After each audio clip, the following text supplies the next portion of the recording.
to the video. I'm out and about, and it is April 25th, 2023. You know, let's talk about being a man nowadays.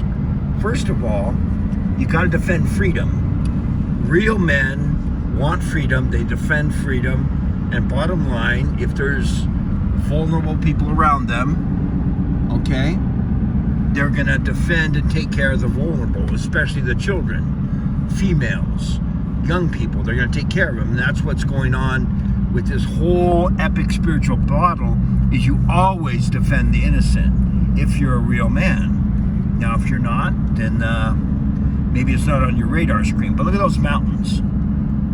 So to defend freedom, you got to know what freedom is. And laws were set down so that people could be free.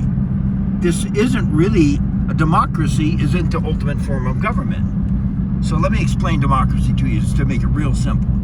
So three people live on a little island, 2 men and 1 woman. So democracy is what? The majority vote rules, right? So there's 3 people, and the men say, you know what, we can kiss the woman whenever we want.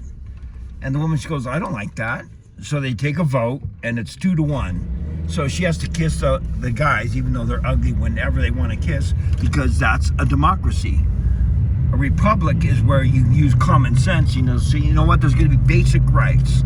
And so people in the beginning, they said we're going to have fundamental rights. The right to speak, the right to not be searched unnecessarily, the right to defend yourself, even if you got a slingshot or whatever kind of arms that you want to defend yourself with. Okay? It's a fundamental right to defend yourself.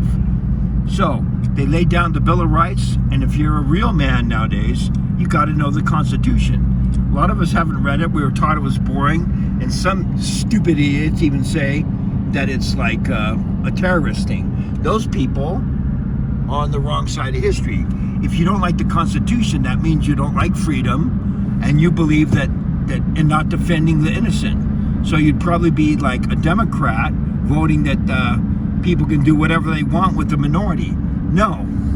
A true republic, true freedom defends everybody. Okay? Like from unreasonable search and seizure, which we've seen going on right now. Okay. So, all men, real men now, should reread the Constitution, know what the Bill of Rights is, know the first 10 amendments. The ones after the first 10, some of them are out to lunch, and frankly BS.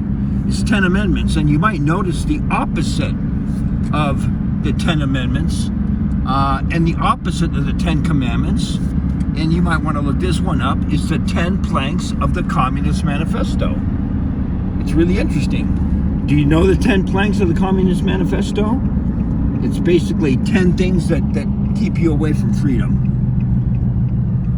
We don't want it to be the sunset on freedom, but I am afraid that all politics are local. So let's think about that. Let's say you live in a big city and people say, you know what, I think you can rip on, because I used to live in San Francisco, and they have an ordinance there that you can steal under $950 and they don't stop you. Well, guess what happens?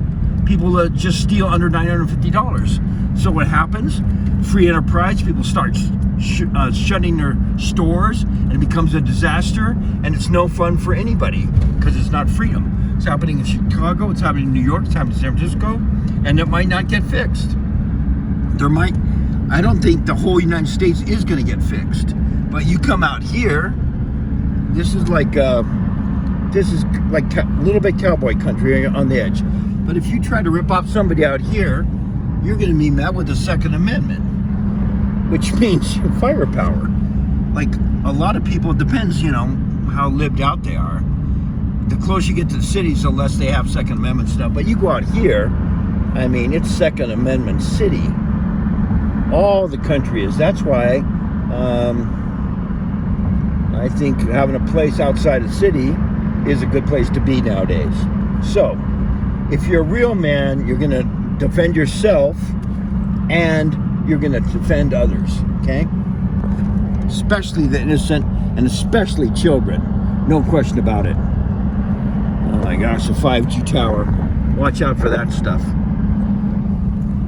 So, I'm going to end this video on the 25th of April because there is chaos going on And some of the cities, it's just ridiculous.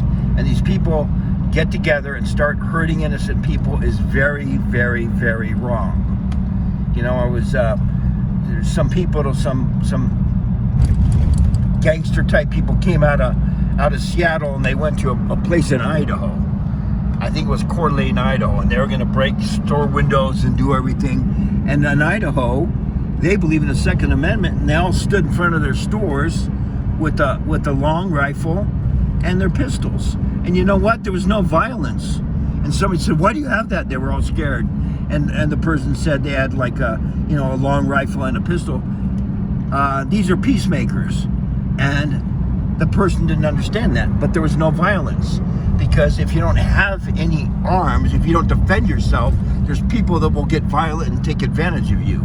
Then you don't have a free country, and you have a horrible country like in Australia where they've succeeded. The first thing that the British wanted to do, the colonists, is take away their weapons so that they could rape, pillage, and steal. Luckily, people out here in Utah don't believe in that. In fact, this is an open carry state. So may freedom ring.